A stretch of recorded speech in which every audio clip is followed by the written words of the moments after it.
लोकसभा चुनाव से ठीक पहले विवादास्पद नागरिकता संशोधन अधिनियम CAA को केंद्र सरकार ने 11 मार्च से लागू कर दिया है। इसके साथ ही 3 देशों के गैर मुस्लिमों को धर्म के आधार पर भारत की शहरियत देने वाले इस कानून का देश भर में विरोध होने लगा है। इसी कड़ी में 14 मार्च को बिहार की राजधानी पटना में CPI ML की ओर से बुद्ध स्मृति पार्क के पास राष्ट्रीय प्रतिवाद दिवस मनाया गया। इस अवसर पर भाकपा माले के राष्ट्रीय महासचिव दीपांकर भट्टाचार्य ने बिहार लोक संवाद से खास बातचीत की।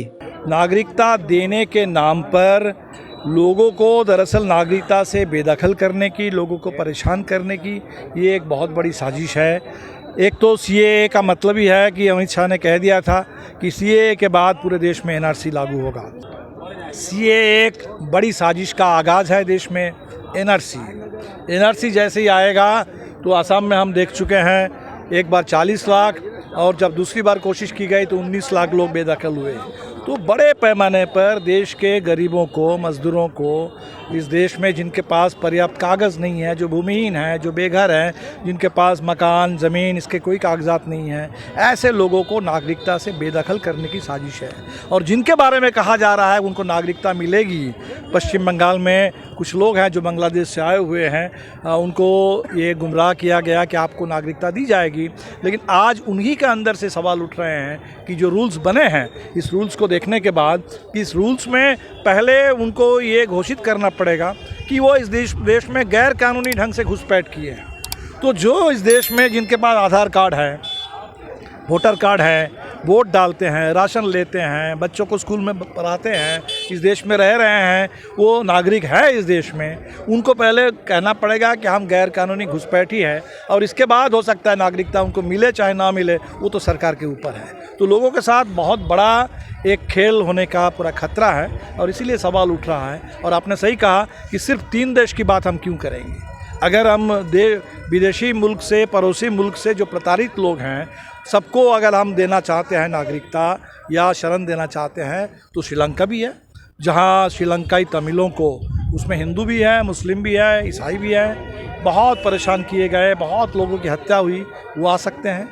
आप म्यांमार में रोहिंग्या, जो इस समय दुनिया ने माना कि गाज़ा पट्टी में जो फ़िलिस्तीनी हैं और म्यांमार में जो रोहिंग्या है, वो इस समय दुनिया के सबसे परेशान, प्रताड़ित जन समुदाय है।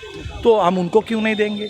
और इसमें हमारे देश का जो संविधान है, जो कहता है कि देश के नागरिक, या सिर्फ नागरिक नहीं, देश में रह रहे या आए हुए तमाम लोगों को, नागरिकता तो एक अलग सवाल है, नागरिक हो चाहे इस देश में शरणार्थी हो, देश में रह रहे हर लोगों के साथ बिना भेदभाव, बराबरी की दृष्टि से संविधान ने कहा कि राज्य को विचार करना चाहिए।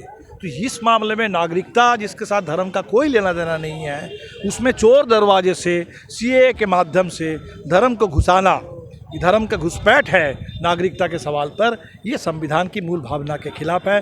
200 से ज़्यादा इस समय याचिका सुप्रीम कोर्ट के पास है। तो हम तो इंतज़ार कर रहे हैं कि हो सकता है इलेक्टोरल बॉन्ड की तरह सुप्रीम कोर्ट भी कल कह दे कि ये CAA जो है संविधान विरोधी कानून है। और तभी हमें लगता है कि जो ऐतिहासिक जन आंदोलन CAA के बाद देश में शुरू हुआ था शाहीन बाग से, उस आंदोलन की मांग पूरी होगी।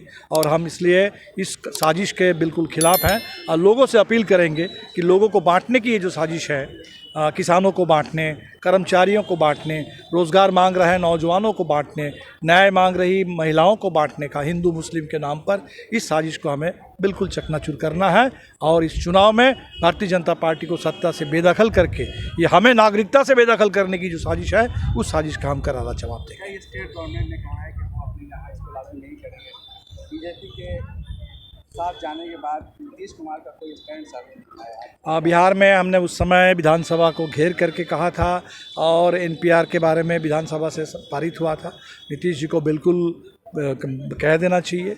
और सरकार भी ये साजिश कर रही है कि हमने देखा कि जो एम्पावर्ड कमेटी बनाने की बात है, वो एम्पावर्ड कमेटी में राज्य सरकार की कोई भूमिका नहीं होगी, वो केंद्र सरकार के मातहत। तो फेडरलिज्म पर भी ज़बरदस्त अटैक हो रहा है।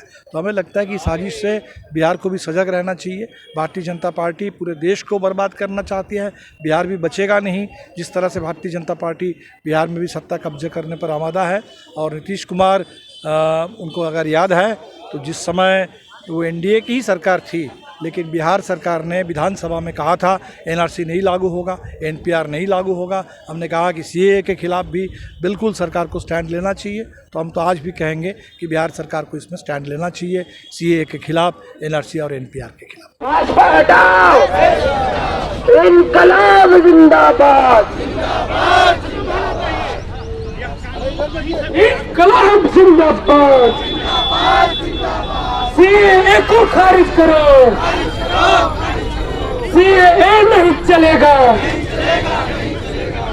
मोदी सरकार ने एक बार फिर से सीएए को लेकर देश में माहौल खड़ा कर दिया है।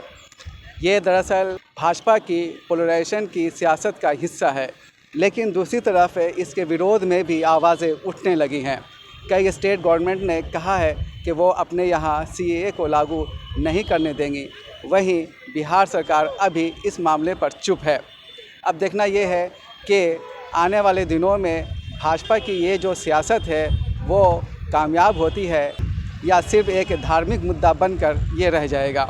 हालांकि जहाँ तक नागरिकता की बात है तो भारत में अभी भी करोड़ों ऐसे लोग हैं जिनके पास ना खाने को अनाज है और ना ही रहने को मकान है और ना ही उनके पास शौचालय की सुविधा है। ऐसे में वो 3 देशों के लाखों लोगों को नागरिकता देकर कहाँ बसाएगी, कैसे रखेगी, क्या करेगी, उनका किस तरह से योजनाओं का लाभ पहुँचाएगी, ये बहुत बड़ा सवाल है। बिहार लोक संवाद के लिए मैं सैयद जावेद हसन, पटना।